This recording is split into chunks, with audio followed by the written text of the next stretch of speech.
하나님의 섭리라는 제목으로 하나님 말씀 증거하겠습니다. 여러분, 우리가 알다시피 1517년에 독일의 비텐베르크의 루터라는 한 신부가 성당 문 앞에 제법 두꺼운 종이를 붙이면서 거기에 못질을 했습니다. 탕, 탕, 탕. 그 못질하는 소리가 나중에는 유럽 전역을 뒤흔드는 그러한 엄청난 소리가 되었습니다. 또 이제 종교 개혁의 서막이 열린 것입니다. 그런데 놀라운 것은 이 종교 개혁이 전 유럽에 짧은 시간에 급속도로 파급 효과를 일으키게 된 가장 큰 중요한 원동력은 인쇄술의 발명에 있었다라는 것입니다. 루트는 당시에 95개 조항의 반박문을 써서 그 성당 앞에 붙였습니다. 그 내용 중에는 그 당시 교회가 면죄부를 판매하고 있었는데 십자군 원정에 필요한 자금을 조달하기 위해서 사람들에게 이 면죄부를 사면 당신들과 당신들의 가족이나 누군가의 죄가 사함을 받을 수 있다라는 그러한 말도 안 되는 그런 면죄부를 팔았습니다. 거기에 반박해서 처음에는 이 학문적인 토론을 위한 그런 문서로서 이런 95개 조항의 반박문을 공개를 했는데, 만약에 그 당시 인쇄술이 발명되지 않았다라고 한다면은 그 반박문은 겨우 소수의 사람들, 몇몇의 사람들에 의해서만 그렇게 읽혀지고 또 결국은 묻혀졌을 것이다 라는 것입니다. 그러나 그 반박문의 내용이 인쇄술을 통해서 전 세계로 급속도로 전파되었던 것입니다. 그래서 루터의 이 종교개혁, 세계 교회사를 바꿔놓고 참된 신앙의 길로 교회가 다시 회복된 이 거대한 사건은 사실 이 인쇄술의 발명과 굉장히 깊은 연관이 있었다라는 것입니다. 재밌는 것은 우리나라는 1377년에 이미 금속 활자로 만든 직지심체 요절이라는 그런 책자가 있었어요. 그런데 그 훨씬 뒤에 구텐베르크가 이 인쇄술을 발명을 했는데, 사실은 우리나라는 그냥 그렇게 되어 있지만 세계적으로 접근 가능성이 크게 향상시킨 그 빠른 속도로 보급시킨 것이 바로 이 구텐베르크의 인쇄술의 발명이다라는 것입니다. 덕분에 그 당시에 책든 아주 고가의 사치품과 같은 것이었는데, 그러나 이 인쇄술의 발명으로 말미암아 많은 사람들에게, 특별히 성경이 모국어로 번역되고 그 성경이 사람들에게 읽혀지는, 그래서 성도들이 개인적으로 하나님의 말씀, 진리의 말씀에 접근할 수 있는 그런 중요한 계기가 바로 인쇄술의 발명에 있었다라는 것입니다. 근데 사실은 재밌는 것은 이 구텐베르크가 인쇄소를 차렸는데, 그 인쇄소를 차리면서 가장 많이 판매하고 가장 많이 돈을 벌게 해준 것은 무엇이냐면 바로 이 면죄부를 판매하는 일이었습니다. 그 당시에는 일일이 이렇게 써서 이렇게 했는데 인쇄술이 발명되니까 거기에 도장만 찍으면 되었습니다. 그래서 면죄부가 굉장히 많이 팔려서 그로 말미암아 많은 부를 축적하게 되었는데, 근데 또 아이러니하게도 그에 반대 주장을 하는 루터의 95개 조항의 반박문이 인쇄술을 통해서 전 세계적으로 빠른 속도로 보급이 되어졌다라는 것입니다. 여러분, 놀랍지 않습니까? 인쇄술의 발명이 처음에는 교회의 부패를 확산시키는 부정적인 요소로 사용되었지만, 그러나 이내 종교개혁의 불씨가 되고, 그리고 교회가 진리의 말씀으로 회복되는 일에 있어서 굉장히 중요한 역할을 하게 되었던 것. 우리 이것을 좀 고상하게 표현해서 하나님의 섭리다라고 이렇게 표현할 수 있습니다. 로마서 8장에 보면 우리가 익히 잘 아는 좋아하는 말씀이 있죠. 우리가 알거니와 하나님을 사랑하는 자 곧 그의 뜻대로 부르심을 입은 자들에게는 모든 것이 합력하여 선을 이루느니라. 창세기 요셉의 이야기를 아실 것입니다. 요셉이 부유한 집안에 귀한 도련놈으로 태어났지만 형들의 미움을 받아서 노예로 팔려갔습니다. 그리고 그곳에서 좀 정착하는가 싶었는데 이번에는 모함을 누명을 뒤집어쓰고는 감옥살이를 하게 되었습니다. 그렇게 고초를 겪고 어려움을 겪었지만 결국은 나중에 훗날에 애굽의 총리가 되었습니다. 그리고는 총리가 되고 난 이후에 7년의 대풍년 기간 동안 곡식을 잘 저장했다가 그 다음에 7년 대흉년으로 인해서 많은 사람들이 죽어가고 나라가 망할 수 있는 그 위기 속에서도 요셉으로 인해서 그 위기를 극복할 수 있었다라는 것입니다. 그렇게 보면 요셉 때문에 그 나라와 열방들뿐만 아니라 자신의 가족들과 이스라엘의 후손들이 애굽이란 나라에서 안전하게 번창할 수 있었던 것은 다 요셉 덕분인데, 그러나 요셉이 처음에는 노예로 살다가 감옥의 죄수로 살다가 처음에는 망한 것 같고 처음에는 안 되는 것 같고 처음에 실패한 것 같았지만, 그러나 이후에 보니 그가 고생하고 그가 노예로 살았던 것, 그가 감옥 살았던 그 모든 것들이 전화위복이 되어지고 총리가 되는 계기가 되었다라는 겁니다. 이것을 우리는 하나님의 섭리다라고 말할 수 있습니다. 요셉이 자기를 노예로 팔아버린 형들에게 이렇게 말했습니다. 창세기 50장에 보면 당신들은 나를 해하려 하였으나 하나님은 그것을 선으로 바꾸사 오늘과 같이 많은 백성의 생명을 구원하게 하시려 하셨나니.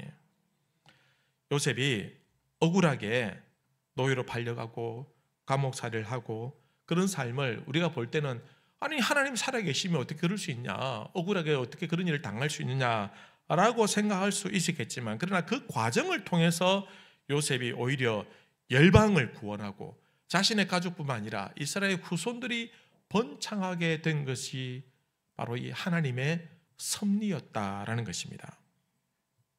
여러분, 섭리라는 단어는 영어의 provide라는 단어와 연관이 있습니다. 공급하다라는 단어인데요, 앞으로 바이드, 공급하다, 보다, 지탱하다 이런 뜻을 가지고 있습니다. 그래서 이것을 풀이하면은 필요한 것을 공급해주다, 필요한 것을 지지하다, 지탱해준다라는 이런 뜻을 가집니다.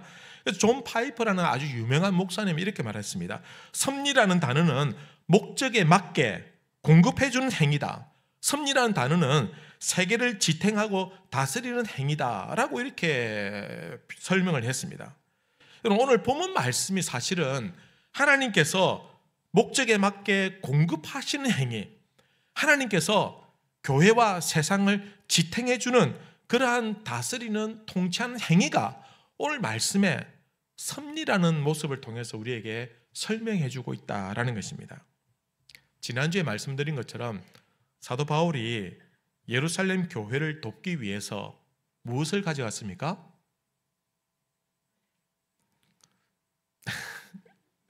예, 잊으셔야 됩니다. 잊어야 제가 설교를 또 할 수 있습니다. 예루살렘 교회를 도와주기 위해서 구제 헌금을 가져갔죠. 그리고는 그 예루살렘 교회의 화평을 이루기 위해서 자신이 정결 규례에 직접 참여를 하였습니다. 그런데 유대인들이 소요를 일으켜서, 소란을 일으켜서 사도 바울을 잡았습니다. 그리고는 그를 때리고 심지어는 그를 죽일 의도로 그를 거칠게 다루었습니다. 그런데 그때에 예루살렘을 치안을 담당하는 로마의 천부장, 자기 휘하에 1000명의 부하를 둔 그 군사 장교가, 이 천부장이 군사들을 동원해서 이 소란을 제어하고 바울을 체포를 했습니다. 그리고는 그를 쇠사슬로 묶었습니다. 자신이 생각할 때 이 소요를 사태를 일으킨 이 바울은 위험한 인물이다. 그러니 그를 체포하고 그를 쇠사슬로 묶어서 그게 과연 무슨 잘못이 있는가, 그런 어떤 생각을 가지고 그를 따로 구금을 하였다라는 것입니다. 그렇게 잡혀가던 바울이 천부장에게 유대인들에게 자기가 말할 수 있는 기회를 달라라고 했습니다. 그리고는 그 기회를 얻어서 유대인들을 향해서 간증을 합니다. 어떤 간증을 합니까? 자신이 예전에는 예수의 도를 믿는 자들을 잡아서 옥에 가두고 핍박하던 그런 사람이었다. 그러나 내가 예수님을 만나고 그분을 어떻게 만났으며 그리고 이제는 그분을 전가하는 정인이 되었다. 그 이야기를 유대인들에게 하는 겁니다. 그리고 그 다메섹에 있다가 예루살렘으로 다시 돌아왔는데 돌아왔을 때 하나님께서 자신에게 이 예루살렘을 빨리 떠나라. 왜냐하면 유대인들은 너의 말을 듣지 않을 것이다. 너는 이방인들을 향해서 복음을 전하라 라는 이러한 말씀을 받았습니다. 이 이야기를 하니까 유대인들이 완전히 난리난 겁니다. 그러면은 너의 말에 의하면은 우리가 하나님의 뜻을 거역하고 하나님의 뜻을 절하는 너를 핍박하고 박해하고 그래 우리가 죄인이고 우리가 잘못된 것이냐. 그러니까 수많은 사람들이 들고 일어나서 바울을 잡아서 죽이려고 한 겁니다. 22절에 보니 유대인들이 이렇게 발언합니다. 이 말하는 것까지 그들이 듣다가 소리 질러 이르되 이러한 자는 바울을 향해서 말합니다. 이러한 자는 세상에서 없애버리자. 살려둘 자가 아니다. 죽여야 된다. 뭐 자기들이 무슨 어떤 법을 집행하는 그런 사람들도 아님에도 불구하고 그리고 24절에는 이렇게 말합니다. 천부장이 바울을 영내로 데려가라 명하고 그들이 무슨 일로 그에 대하여 떠드는지 알고자 하여 채찍질하며 신문하라 한데 수많은 사람들이 바울을 죽이려고 하니까 천부장이 그를 따로 잡아들여서 도대체 이 무슨 일이냐. 그래서 자기 휘하에 있는 부하들에게 그를 채찍질해서 고문을 해서 도대체 무슨 일인지 조사를 해봐라 라고 명령을 내렸다라는 것입니다. 바울이 겨우 유대인들에게 벗어난 것 같은데 오히려 이제는 더 무시무시한 로마 군사들에 의해서 붙잡혀서 고문까지 당할 위기에 처하게 되었다라는 것입니다. 그러나 여러분 우리는 여기에서 하나님의 놀라운 위대한 섭리를 발견할 수가 있습니다. 여러분 하나님의 섭리가 오늘 말씀 속에서 어떻게 나타나고 있습니까? 첫 번째는 체포된 것이 아니라 보호받는 것이었다라는 겁니다. 천부장의 입장에서는 바울이 위험한 인물이었습니다. 온 예루살렘 시내를 소유케 한 그 원흉이 이 바울이라고 판단한 겁니다. 그래서 이 사람은 그냥 두서는 안 된다. 그리고 고문을 해가지고 아주 거칠게 다뤄서 무슨 일인지 조사를 해봐야 된다 라고 생각하고 바울을 잡아들인 겁니다. 그리고 24절 말씀 다시 한번 더 보시면 천부장이 바울을 영내로 데려가라 명하고 그들이 무슨 일로 그에 대하여 떠드는지 알고자 채찍질하며 신문하라 한데 가죽줄로 바울을 매니 이젠 가죽줄로 묶어서 그를 신문하는 그 직전까지 이르렀다라는 것입니다. 그럼 바울이 예루살렘에 왜 왔습니까? 구제헌금을 전달하고 그리고 교회 화평을 이루기 위해서 정결교리를 참여함으로 선한 의도를 가지고 좋은 뜻을 가지고 예루살렘에 왔다라는 것입니다. 그런데 바울이 의도한 대로 되지 않았어요. 일이 이상하게 꼬이고 엉키고 점점 아주 상황이 안 좋게 흘러가고 있었다라는 것입니다. 복음을 전하기 위해서 왔는데 교회를 화평케 하기 위해서 왔는데 예루살렘 교회와 성도들이 어려움을 처한다고 하니 그들을 돕기 위해서 왔는데 그러나 어떻게 오히려 오해를 쓰고 누명을 뒤집어 쓰고 체포되고 신문을 받게 된 지경에 이르느냐라는 것입니다. 꼬여도 어떻게 이렇게까지 꼬일 수 있냐라는 것입니다. 우리가 아는 속담 중에 여우를 피하려다가 무엇을 만난다? 호랑이를 만난다. 그죠? 갈수록 힘듭니다, 설교가. 여우를 피하려다가 호랑이를 만난다는 말은 무슨 뜻입니까? 뭔 어려움을 피하다가 더 큰 어려움을 당한다라는 말이죠. 여러분 사자성어 중에 피호락갱이란 말이에요. 피호락갱. 피호는 호랑이를 피하려다가 락은 떨어질 락자에 갱은 구덩이입니다. 그러니까 호랑이를 피하려다가 구덩이에 빠졌다. 아니 난관을 피하려다가 더 큰 난관을 만났다라는 뜻입니다. 분명히 바울은 지금 여우를 피하려다가 호랑이를 만난 격입니다. 그러나 우리가 바울의 인생을 좀 멀리서 조망을 해보면 사실은 느낄 수 있는 것이 그것이 당장 눈앞에 있는 일이 꼬이고 어려움이 닥치고 실패한 것 같고 망한 것 같지만 그러나 멀리 보면 반드시 그렇지만은 않더라는 것입니다. 눈앞에 나타나는 일은 꼬이고 엉키고 엉망이지만 그 우등에 빠진 것 같지만 그러나 결국은 풀리게 될 것이고 형통하게 될 것이고 결국은 하나님의 뜻들이 이루어지게 된다는 것을 우리는 잘 알고 있다라는 것입니다. 문제는 우리가 눈앞에 있는 것들을 그 이상을 볼 수 없다는 것에 있습니다. 그러니까 하나님은 길게 보시고 멀리 보시고 깊이 보시고 정확하게 보시고 선과 악을 분별해서 가장 선한 길로 주의 백성들을 인도하신다라는 것입니다. 그것이 하나님과 우리의 차이입니다. 여러분 세옹지마라는 말 많이 들어보셨죠? 세옹지마라는 말은 무슨 말입니까? 변방세자에 늙은이 옹자에 소유격의 의를 뜻하고 있는 지자에 말맞자를 씁니다. 세옹지마. 이 말은 무슨 말이냐면 변방에 있는 한 늙은이의 말을 말하는 겁니다. 우리가 잘 알다시피 한 노인에게 말이 한 마리 있었는데 이 말이 집을 가출한 거예요. 그래서 사람들이 아이고 어쩌나 손해봤네 어쩌다가 말을 관리 잘못해가지고 그렇게 불행한 일을 겪게 됐냐 하니까 이 노인이 하는 말이 뭐라고 합니까? 그게 화가 될지 복이 될지 누가 알겠느냐. 그리고 며칠 있다 보니까 이 나갔던 말들이 다른 말들을 막 여러 마리 데리고 온 거예요. 그러니까 사람들이 야 이거 복된 일이다 정말 잘된 일이다 좋겠네 이렇게 하니까 아이고 이게 화가 될지 복이 될지 누가 알겠냐. 나중에는 그 말에 아들이 말을 탔는데 떨어서 다리를 크게 다친 거예요. 그러니까 사람들이 아이고 그런 말 때문에 또 화를 당했네 이렇게 하니까 그게 화가 될지 복이 될지 누가 알겠느냐. 그리고 전쟁이 일어난 거예요. 전쟁이 일어났는데 마을에 있는 젊은 다 징집대 끌려갔는데 자기들은 다리를 다쳤으니까 안 간 거예요. 그래서 전쟁에서 죽을 수 있는 그 위기를 이겨내니까 그게 또 사람들이 복이다 하니까 이게 화가 될지 복이 될지 누가 알겠느냐.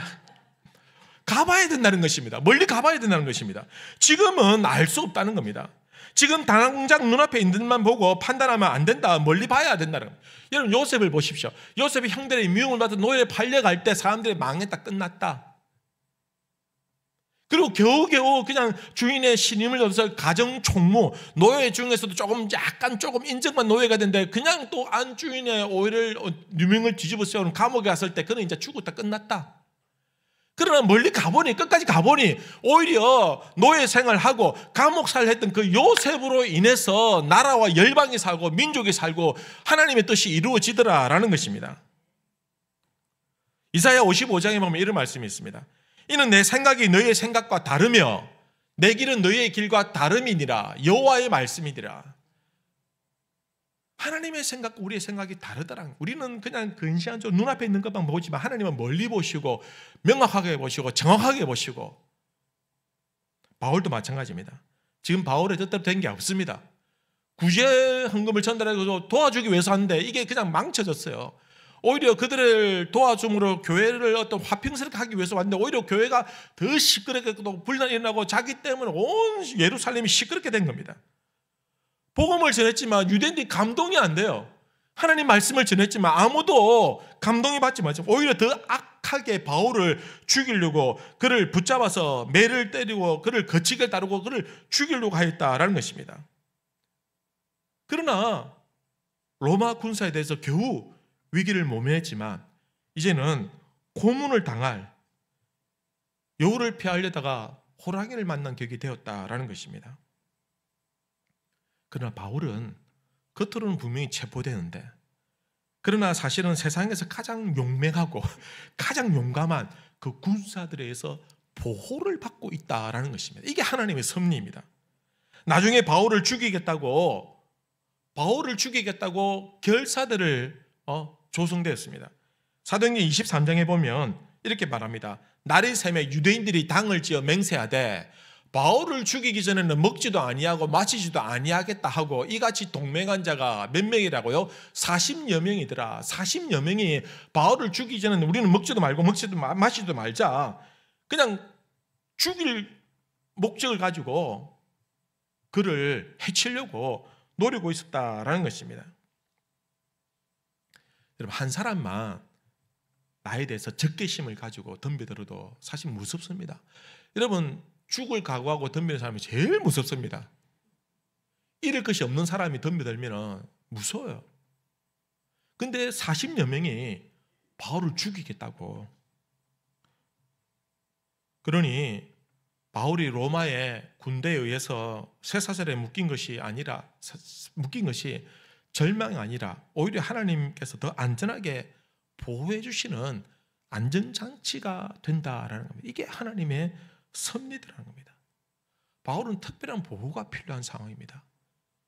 그때에 제자들이 도와줄 수 없어요. 성도들이 도와줄 수 없어요. 누가 이 40명을 이길 수 있습니까? 그러니 가장 용맹한 로마 군사들이 지켜주니 이게 하나님의 놀라운 섭리가 된다라는 것입니다. 나중에 바울이 로마에 갑니다. 근데 감옥에 갇혀요. 감옥에 갇혔는데 빌립보 교인들이 이 소식을 듣고는 걱정이 돼가지고 기도하고 염려하고 어쩌라 하고 있을 때 바울이 그 이야기를 듣고는 빌립보 교회들에게 교회 성도들에게 편지를 보냈습니다. 어떻게 보냈습니까? 빌립보서 1장 12절에 보면 형제들아 내가 당한 일이 도리어 복음 전파의 진전이 된 줄 너희가 알기를 원하노라. 내가 지금 감옥에 갇혀 있느냐? 아니다. 오히려 복음을 전하는 일에 이건 더욱더 진일보한 것이다. 걱정하지 마라.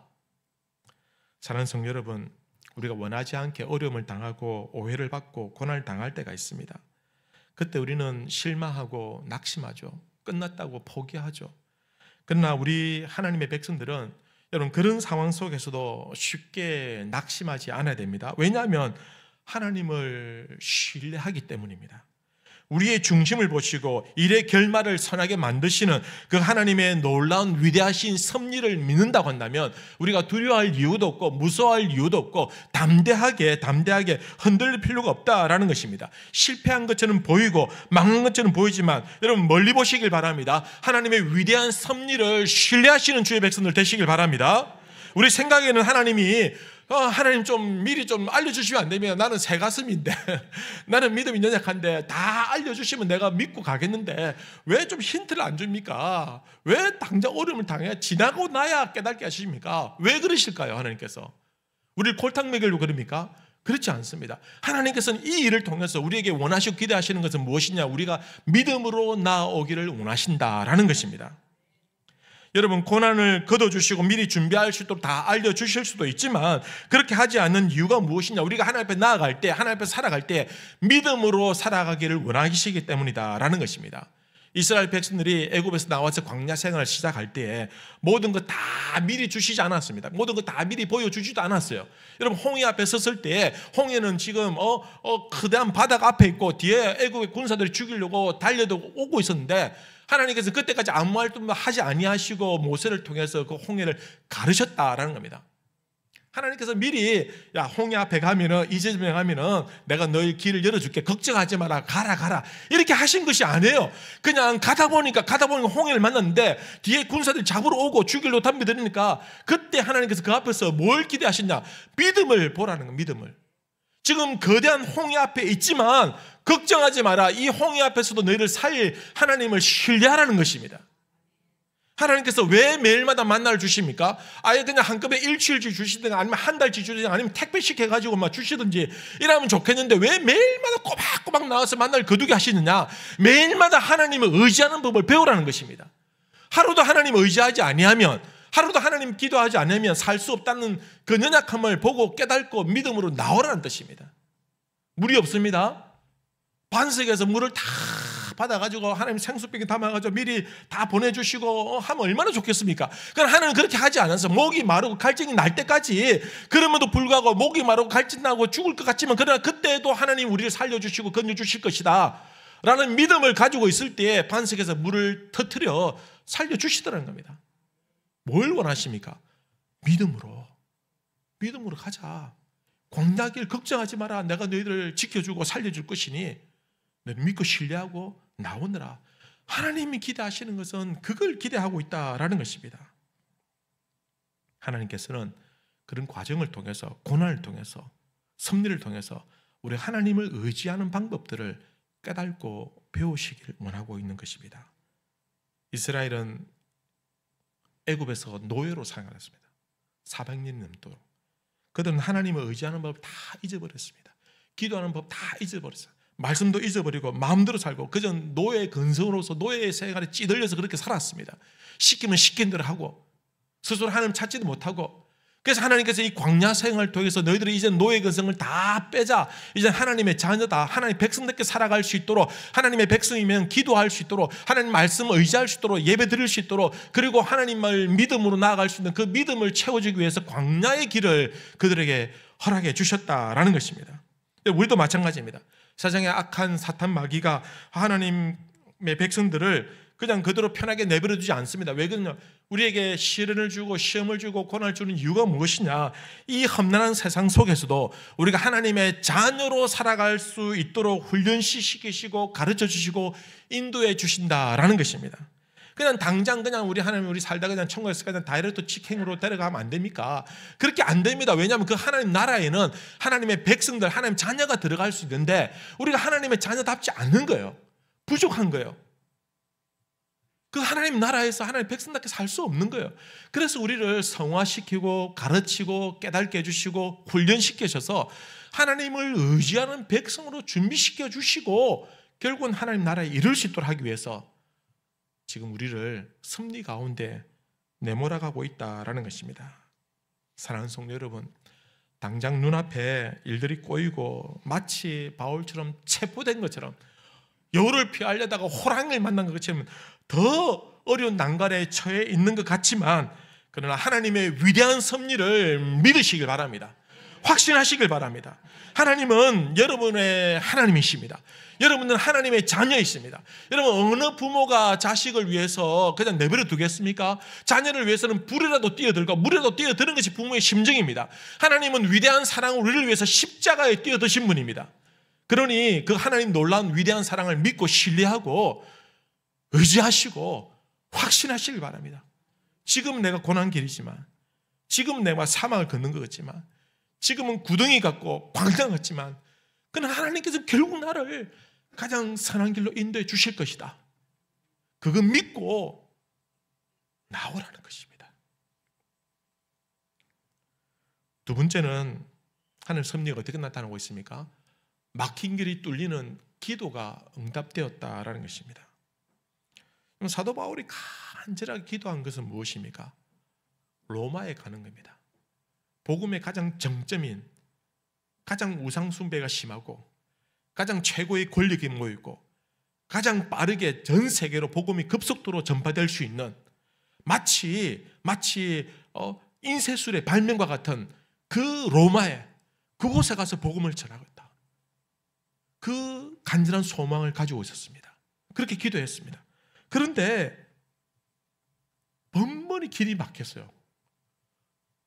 로마서 1장 13절에 보면 사도 바울이 로마에 있는 성도들에게 미리 편지를 보냅니다. 뭐라고 보냈습니까?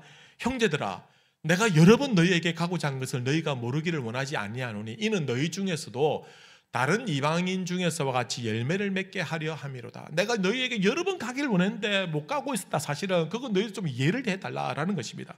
바울이 가고 싶은데 왜 못 갔습니까? 첫 번째는 재정적인 이유 때문입니다. 여러분, 바울이 로마에 그냥 자동으로 순간이동해서 갈 수 없습니다.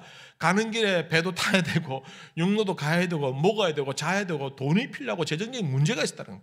혼자 가는 것도 아니고 팀이 가는 겁니다. 그러니 그 재정적인 문제 때문에 쉽게 갈 수가 없었습니다. 두 번째는 안전의 문제입니다. 자기를 죽이려고 했던 사람들이 유대인들이 곳곳에 다 있어요. 유대인들이 어떤 항구마다 어떤 마을마다 있으면서 바울이 오기만 기다리고 있어. 오기만 해봐라. 우리가 바울을 죽여버리자. 이런 안전 문제 때문에 쉽게 갈 수가 없었어요. 세 번째는 여러 가지 복잡한 상황이 있었어요.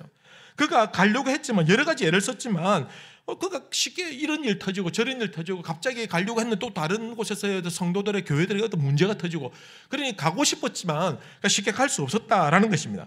그러나 바울은 그 모든 방법이 다 막힌 가운데서도 딱 한 가지 계속한 일이 있는데 그것이 무엇이냐면 기도하는 일은 멈추지 않았다라는 것입니다.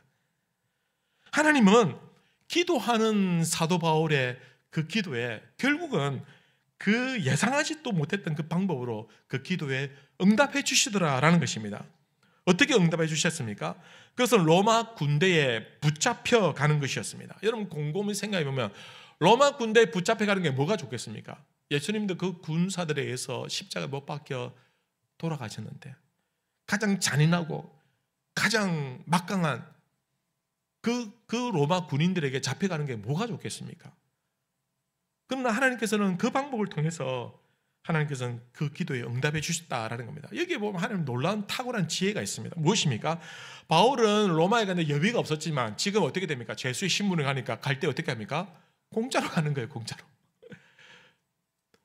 안전에 문제가 있었지만 지금 누가 호위하고 있습니까? 로마 군인들이 호위하고 있는 거예요. 지금 이 죄수거든요. 이 바울이 나는 로마 시민권자다, 나는 가이사에게 재판받겠다라고 선포한 거예요. 그러니까 가이사에게 재판받겠다라고 얘기하면 그가 로마 시민이면 어떤 상황 속에서 무조건 그를 가이사에 데려가야 됩니다. 가이사가 어디에 있습니까? 로마에 있습니다. 안전하게 그를 데려가야 되는 것이 이 천부장의 책임이고 의무입니다. 만약에 로마 시민권자를 재판도 하지 않냐고 마음대로 채찍질하면 당장 자기 목이 날아가는 겁니다. 그걸 천부장이 알고 오늘 말씀은 마지막에 두려워하였더라. 그러니 안전하게 이 바울을 로마까지 이송하는 일이 자기의 사명이고 책임입니다. 그러니 바울 입장에서는 돈도 들이지 아니하고 안전하게, 그리고 죄수의 신분이니까 억압돼 있잖아요. 잡혀 있잖아요. 그러니까 어떤 일이 일어나더라도 바울이 마음대로 할 수 있습니까? 못합니까? 못합니다. 죄수의 신분인데 뭐 급한 일 간다고 자기가 나올 수 있습니까? 못 나옵니다. 아무리 복잡한 일이 있어도 어쨌든 죄수의 몸으로 로마에 가는 것이 가장 우선순위가 되었다라는 것입니다. 그리고 놀라운 것은요, 바울이 로마에 갔을 때 그를 지키던 그 시위대가 있습니다. 근데 이 시위대는요, 로마의 귀족들의 자녀들이 시위대를 구성하고 있는 겁니다. 그들은 8명이 한조가 되어서 번갈아 가면서 로마에서 이 바울을 지킵니다. 그러면서 바울이 그들에게 뭐합니까? 복음을 전하는 거예요. 복음을. 그러니 도망갈 수도 없어요. 바울을 지키는 게 자기 임무인데 듣기 싫어도 들어야 되는 거예요. 그러니까 바울이 8명에게 돌아가면서 계속 그 하나님 말씀 전하고 복음을 전하니까 이들의 마음이 열리더라 합니다. 여러분 빌립보서 1장 13절에 보면 이렇게 말씀하고 있습니다. 이러므로 나의 매임이 그리스도 안에서 모든 시위대 안과 그 밖에 모든 사람에게 나타났으니, 나의 매인 것이 내가 붙잡힌 것이지만 그러나 내가 복음을 전하는 것이 그들에게 나타났다라고 이렇게 전하고 있는 겁니다. 성도 여러분, 일이 꼬이는 것 같지만, 사방이 막힌 것 같지만, 갇힌 것 같지만 하나님은 신실하게 섭리하시고 그 기도에 반드시 응답해 주시는 분이다라는 것입니다. 여러분, 꼬일 때에 내 계획도 되지 않을 때, 일이 막막하고 막힌 것 같지만 그러나 그때 절대로 멈춰서는 안 되는 것이 무엇이냐, 바로 기도하는 것입니다. 우리는 이 상황을 내다볼 수 없어요. 믿음이 연약하고 부족하기 때문에. 하지만 기도는 할 수 있잖아요. 기도는. 예레미야 33장에 보면 예레미야 선지자가 유대에게 이 나라가 하나님 앞에서 범죄했기 때문에 하나님께서 이 나라를 망하게 하실 것입니다. 그러니 회개하고 돌아와야 됩니다. 그리고 바벨론의 공격이 올 것인데 저항하지 말고 항복하는 것이 하나님 뜻입니다 라고 얘기했는데, 그때 유대 왕과 귀족들과 거짓 선지자들이 무슨 소리를 하느냐, 우리가 왜 이방인들을 항복하냐, 너는 말도 안 되는 소리야, 너 거짓 선지자다, 우리가 하나님을 믿고 의지하고 있기 때문에 우리가 전쟁에 나가 싸우면 이긴다, 이게 하나님 뜻이다, 성전을 지키는 우리의 사명이다, 그렇게 얘기를 한 거예요.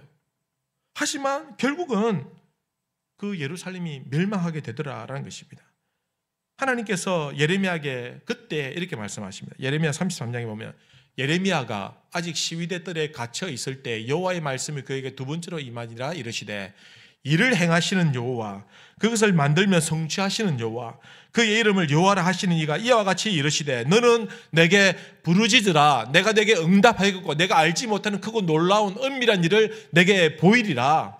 내가 감옥에 갇혀 있느냐, 포기하지 말고 너는 내게 여전히 기도해라, 부르짖으라. 그러면 행동하는 내가, 일하는 내가 반드시 은밀한 중에 놀라운 역사를 이루어낼 것이다. 이게 하나님의 뜻입니다.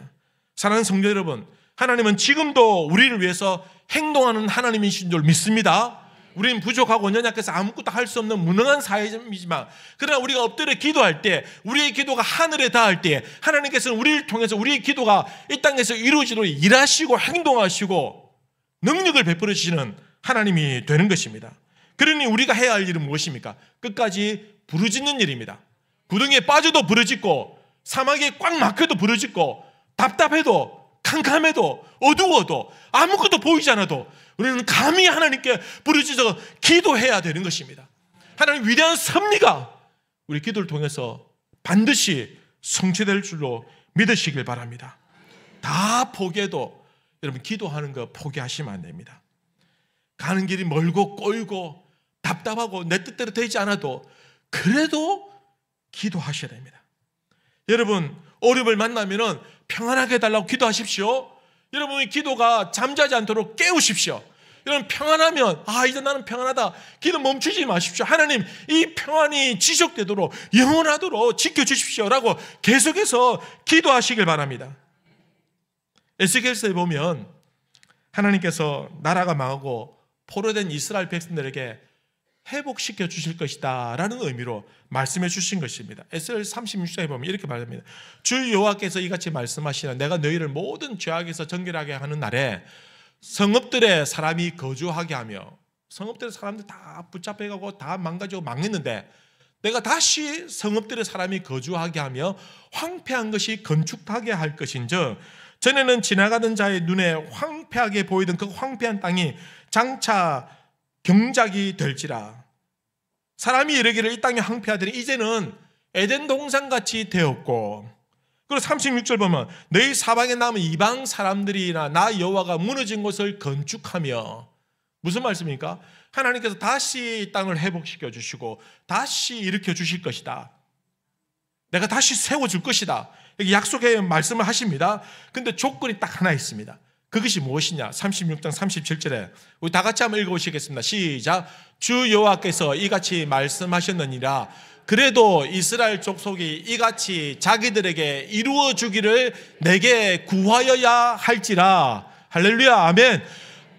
그래도 너희들이 내게 구하여야 될 것이다. 내가 행할 것이다. 준비 다 해놨다. 약속할 것이다. 그러나 너희들은 나에게 구해라. 구해라. 안 되는 것 같아도 여러분 안 되는 것이 아닙니다. 여러분 막힌 것 같아도 막힌 것이 아닙니다. 꼬이는 것 같아도 꼬인 것이 아닙니다. 우리가 기도하기를 포기하지 않는 한 하나님은 우리를 향한 위대한 섭리를 반드시 이루어 가실 줄로 믿으시는 주의 백성들 되시길 바랍니다. 하나님은 행동하시는 하나님이십니다. 하나님은 일을 성취하시는 하나님이십니다. 가장 선하고 가장 바른 길로 하나님의 백성들을, 주의 백성들을, 여러분과 여러분 가정과 우리 교회를 하나님께서 인도해 주실 것입니다. 여러분 기도하시길 바랍니다. 제가 한 번씩 걱정돼요. 우리 성도들이 무슨 배짜로 기도를 안 하고, 평안할 때 더 기도하셔야 됩니다. 평안할 때 어려움 만나기 전에 더 기도하는 자가 지혜로운 자인 줄로 믿습니다. 기도하시는 주의 백성 되시기를 우리 주님의 이름으로 기원합니다. 같이 한번 기도하십시다. 말씀 생각하면서 하나님